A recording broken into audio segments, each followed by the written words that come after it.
Hello friends, welcome to skill bus. अगर आप एक सैलरीड एम्प्लॉय हो या फिर सेल्फ एम्प्लॉयड हो, अपना बिजनेस करते हो, तो आपको पता है फाइनेंशियल ईयर जैसे ही कोई एंड होता है तो सबसे बड़ी हेडेक हो जाती है अपना इनकम टैक्स डिपॉजिट करना। और इसीलिए काफी सारे लोगों को आइडिया नहीं होता कि किस तरह से हम अपनी टैक्स प्लानिंग करें कि हम लोग मिनिमम टू मिनिमम टैक्स पे करें एंड हमारे फ्यूचर रिटायरमेंट प्लान्स भी बेटर होते रहे। तो इस वीडियो में मैं आपको बताने वाला हूं इनकम टैक्स की ऐसी कुछ डिडक्शन जिसको अगर आप अवेल करते हो तो काफी अच्छे से आप टैक्स प्लानिंग कर सकते हो। जो आप एक्चुअल में टैक्स दे रहे हो उससे काफी ज्यादा टैक्स आप सेव कर सकते हो अगर आप अपने पैसे को थोड़ा थोड़ा इन्वेस्ट करो अलग अलग सेक्शंस में, अलग अलग डिडक्शंस में जो इनकम टैक्स ने आपको दी हुई है। तो इस वीडियो में बहुत ध्यान से देखेंगे किस तरह से आप अपनी टैक्स प्लानिंग कर सकते हो, क्या होता है टैक्स प्लानिंग और कौन कौन से डिडक्शंस आपके लिए अवेलेबल है जिसका बेनिफिट आपके इनकम टैक्स में बहुत ज्यादा हो सकता है। So my name is Saurabh, let's start. तो सबसे पहले भाई आपको बताता हूं, अगर आप नई स्किल सीखना चाहते हो तो हमारे प्लेटफॉर्म पे जा सकते हैं skillbuzz.in पे। यहां पे आपको एक फ्री कोर्स मिलता है रिज्यूमे एंड इंटरव्यू ट्रेनिंग में, जो आपके लिए एब्सोल्युटली फ्री है। इस कोर्स में आपको वीडियोस, ई बुक्स, आपको सैंपल रिज्यूमे, सैंपल इंटरव्यू सब कुछ करके दिया गया है।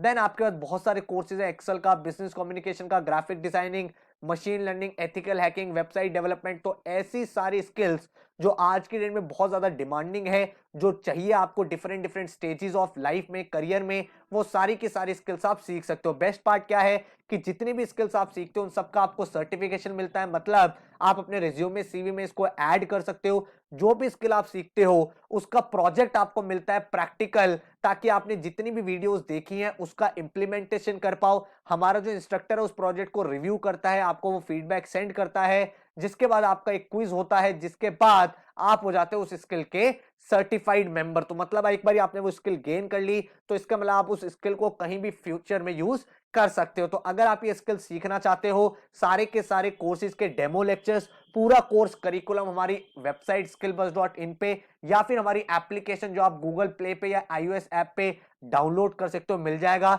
और किसी कोर्स में अगर आप एनरोल करना चाहते हो तो अभी हमारा डिस्काउंट चल रहा है। आप किसी भी कोर्स में कोड लगाना अपग्रेड, तो आपको काफी अमेजिंग डिस्काउंट मिल जाएंगे। ठीक है, तो आप जाओ प्लेटफॉर्म पे, एक्सप्लोर करो एंड देन आप जो फ्री कोर्स है उसमें तो डेफिनेटली एनरोल कर ही लो। और साथ में चैनल सब्सक्राइब कर लेना ताकि ऐसी जितनी भी नॉलेजेबल वीडियोस हैं उनके नोटिफिकेशंस आपको मिलते रहे। ये सारी वीडियोस आपकी डे टू डे लाइफ में प्रोडक्टिविटी इंक्रीज करने में हेल्प करेगी। तो सबसे पहले हम लोग बात करते हैं कि टैक्स प्लानिंग होता क्या है। ठीक है, तो हम सबको पता है कि हमारे इनकम टैक्स में बहुत सारे स्लैब्स बने हुए हैं। ठीक है, उन स्लैब्स में क्या होता है, हर साल अलग अलग ये स्लैब होता है। जैसे अगर मैं बात करूं तो आपको पता है 2.5 लाख तक कोई टैक्स नहीं देना। अगर आपका 5 to 10 के बीच में होता है तो आपको इतने परसेंट टैक्स देना है। अगर आपका 10 से ऊपर है तो भाई आपको 20%, 30% टैक्स देना होता है। तो टैक्स प्लानिंग का मतलब क्या हुआ, इसका मतलब यह होता है कि जो आपका इनकम है उसको आप इस तरह से प्लान कर पाते हो कि आपका जो टैक्स है वो कम से कम हो जाए, जो आपकी टैक्स लायबिलिटी है उसको रिड्यूस करना है और अपने जो इन्वेस्टमेंट्स है वो इस तरह से प्लान करनी है कि फ्यूचर में जब आप रिटायरमेंट लेते हो तो आपको काफी ज्यादा हेल्प होता है, आपको एक ऐसा लमसम अमाउंट मिल जाता है जो आपकी फ्यूचर फाइनेंशियल प्लानिंग के लिए काफी ज्यादा हेल्प करता है। ठीक है, तो इसी वजह से इनकम टैक्स ने आपको कुछ ऐसी डिडक्शन दे रखी है कि अगर आप वहां पे पैसा इन्वेस्ट करो तो आपके लॉन्ग टर्म के लिए भी अच्छा हो जाएगा एंड आपकी टैक्स लायबिलिटी भी कम हो जाएगी। तो ये इनकम टैक्स ने दिया क्यों है, ये इसीलिए दिया है ताकि भाई आप सारा का सारा पैसा खर्च ना करो, पैसों को इन्वेस्ट करो, ताकि जब लॉन्ग रन में आपकी एज इंक्रीज हो, जब आप अपने काम से रिटायरमेंट लो तो आपको वो पैसा एक साथ वापस मिले एंड उससे आप अपना फ्यूचर चला सकते हो। तो इसी पूरे प्रोसेस को हम टैक्स प्लानिंग बोल देते हैं। अब इंपॉर्टेंस क्या है टैक्स प्लानिंग की, ये समझो। आपको कुछ इंपॉर्टेंट चीजें ध्यान रखनी है। आप जो करंट में टैक्स पे कर रहे हो, लेट से वो इतना है, और अगर आप अपनी प्लानिंग बहुत अच्छे से कर लो तो आपका जो टैक्स है वो इतना हो जाएगा, मतलब आप इतना पैसा अपना सेव कर सकते हो। लेकिन इतना पैसा सेव करने के लिए आपको कुछ दो तीन चीजें अपने माइंड में लेके चलने। सबसे पहली, do not wait for the last day.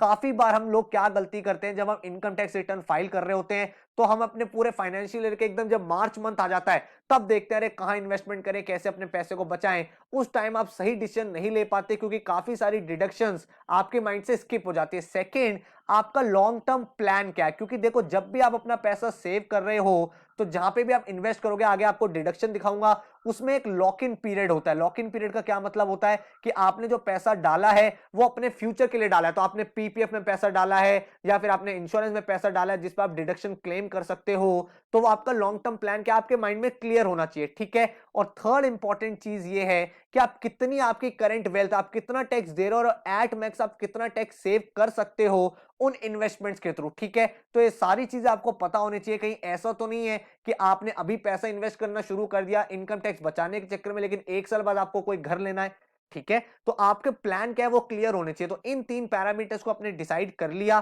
तो उसके बाद आप कौन कौन सी डिडक्शन ले सकते हो जो इनकम टैक्स आपको देता है, वो हम एक एक करके डिस्कस करते हैं। इसमें से सबसे फेमस जो है वो एटीसी होती है। एटीसी का क्या मतलब हुआ, यहां पे आप 1.5 लाख तक की इन्वेस्टमेंट कर सकते हो। अब इन्वेस्टमेंट का मतलब क्या है, जैसे आपने देखा होगा आपने कोई एलआईसी ले ली, ठीक है, या फिर आपने देखा हो जब आप फिक्स डिपॉजिट करते हो उसमें कुछ होता है टैक्स सेविंग फिक्स डिपॉजिट। तो अगर आपने वो कर रखा है, आपने भाई लोन ले रखा है, उस पे आप प्रिंसिपल रीपेमेंट करते हो, तो अगर आपने 1.5 लाख तक का इन्वेस्टमेंट किया हुआ है तो इस 1.5 लाख पे आपका कोई टैक्स नहीं लगेगा। तो आप इसको डिडक्ट कर सकते हो, आप इसका बेनिफिट क्लेम कर सकते हो। तो अगर आपने अपनी कोई एलआईसी करा रखी है, वेल एंड गुड है। अगर आपने नहीं करा रखी तो आप अपनी कोई इंश्योरेंस प्रीमियम कर सकते हो, ठीक है, आप अपनी कोई एफडी करा सकते हो, तो आपका पैसा भी डिपॉजिट हो गया और उस पैसे पे आपको टैक्स भी नहीं देना पड़ा। तो इस चीज को हम बोलते हैं एटीसी के अंदर आपको ये डिडक्शन क्लेम कर सकते हो। तो एटीसी में आप एट मैक्स 1.5 लाख तक का डिडक्शन क्लेम कर सकते हो। उसके बाद आपके सामने एक सेक्शन है 80D।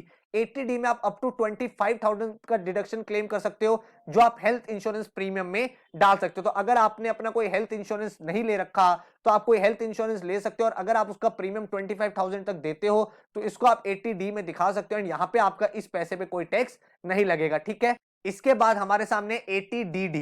तो 80DD क्या होता है, इसमें आप 75,000 for dependent with non severe disability. तो अगर कोई डिसेबिलिटी है तो उसमें आप ये सेक्शन को क्लेम कर सकते हो, इतना पैसा आप सेव कर सकते हो। उसके बाद है 80DDDB, जिसमें आपका क्या होता है 1 लाख का अगर सीनियर सिटीजन हो तो आप क्लेम कर सकते हो, और 40,000 अगर नॉन सीनियर हो। तो ये कहां पे पैसा आप क्लेम कर सकते हो, अगर आपने पूरे साल में वो पैसा खर्च किया कुछ मेडिकल ट्रीटमेंट का, कुछ स्पेसिफाइड डिसीजेज होती हैं चाहे अपने लिए या आपके ऊपर जो डिपेंडेंट लोग हैं उनके लिए, तो अगर आपने कोई पैसा वहां पे दिया है तो उसके बिल आप डिपॉजिट करके इतने तक का क्लेम डिडक्ट कर सकते हो जिस पे आपका कोई टैक्स नहीं लगेगा। उसके बाद अगर आपने कोई एजुकेशन लोन लिया हुआ है तो उस एजुकेशन लोन पे अगर आप इंटरेस्ट पे कर रहे हो, तो लेट्स से आपने अपनी पढ़ाई के लिए लोन लिया था, उस लोन पे आप अपना इंटरेस्ट पे कर रहे हो, चाहे आप हो चाहे डिपेंडेंट हो, तो चाहे आप या आपके फादर ने पे किया है, तो 80D के अंदर आप पूरे के पूरे इंटरेस्ट अमाउंट पे अपना डिडक्शन क्लेम कर सकते हो। उस पैसे के ऊपर आपको कोई टैक्स नहीं देना है, ठीक है। उसके बाद 80EE का आपके सामने सेक्शन आता है,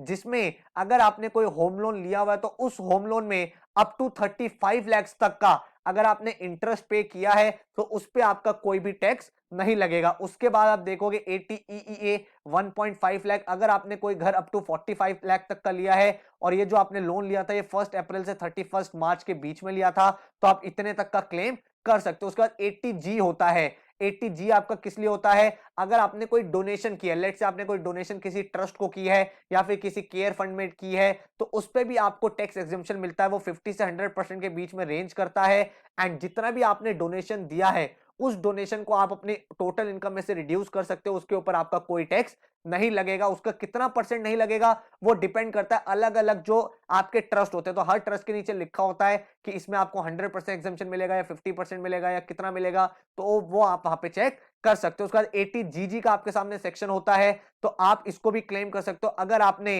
रेंट दिया है, तो अगर आपने भाई आप रेंट पे रहते हो तो आप कोई भी रेंट देते हो, तो उस रेंट पे अगर आप रेजिडेंशियल के पर्पज से दे रहे हो तो अप टू 60,000 आप उसको भी क्लेम कर सकते हो, ठीक है। उसके बाद अगर आप देखोगे तो 80TTA जो आप ₹10,000 तक क्लेम कर सकते हो अगर आपने अपना पैसा सेविंग बैंक में डाल रखा है और आपकी एक इंटरेस्ट इनकम आती है, ठीक है, तो वो भी आपके इनकम का पार्ट हो गया। तो लेट से आपकी जो इंटरेस्ट इनकम आई साल में वो 50,000 आई, तो उस 50,000 में से 10,000 रुपए जो है वो आपके टैक्स फ्री है, तो आप 10,000 अपनी इनकम को दिखा सकते हो 80TT के अंदर, और आपको जो टैक्स देना होगा वो 40,000 पे देना होगा।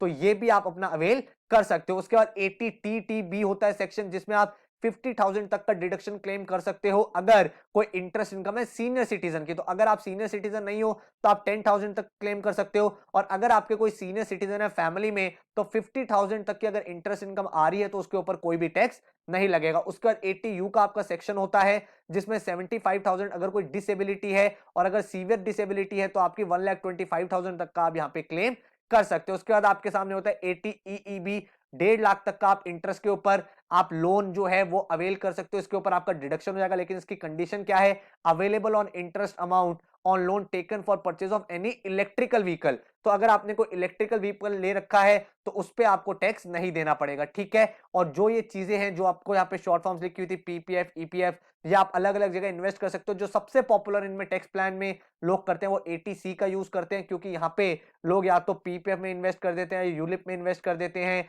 या फिर वो एम्प्लॉय प्रोविडेंट फंड आपने देखा होगा कंपनीज डिडक्ट करती हैं उस पे वो इन्वेस्ट कर देते हैं। ईएलएसएस में कर सकते हैं, इक्विटी लिंक्ड सेविंग स्कीम में, और ऐसी बहुत सारी चीजें होती हैं जो यहाँ पे काफी चीजें होती है। तो ये मैंने आपको मेन मेन टैक्स डिडक्शंस बताए हैं जिसका यूज करके आप अपना टैक्स को काफी हद तक कम कर सकते हो, और ये सारा पैसा आप इन्वेस्ट कर रहे हो जो आपको फ्यूचर में वापस मिलेगा। हर किसी का लॉक इन पीरियड होता है, किसी का 3 साल, किसी का 5 साल, किसी का 15 साल। तो हर साल आप उतना उतना पैसा डिपॉजिट करोगे तो आपकी इनकम में से वो कम हो जाएगा, आपका टैक्स भी कम हो जाएगा, और एक तरह से वो आपकी इन्वेस्टमेंट भी हो गई जो आपको लॉन्ग रन में बेनिफिट देगी, ठीक है। तो ये मैंने आपको आइडिया दिया। तो आई होप अगर आप अपना करियर कल को स्टार्ट भी करने वाले हो तो भी आपके लिए वीडियो यूजफुल रहेगी। हर साल जो हमारा बजट आता है उसमें ये डिडक्शन की लिमिट चेंज होती रहती है, कभी कोई 25,000 को 40,000 बना देता है, कभी 30 से 60 बना देता है। तो जब भी बजट आता है कंट्री का तो बहुत इंपॉर्टेंट आप उस बजट को अंडरस्टैंड करो, पूरा देखो समझो, एंड उसके अकॉर्डिंग आप अपनी टैक्स प्लानिंग को और बेटर कर सकते हो। नीचे मुझे कमेंट सेक्शन में बताओ कोई ऐसा पर्टिकुलर टॉपिक जिस पर आप वीडियो चाहते हो,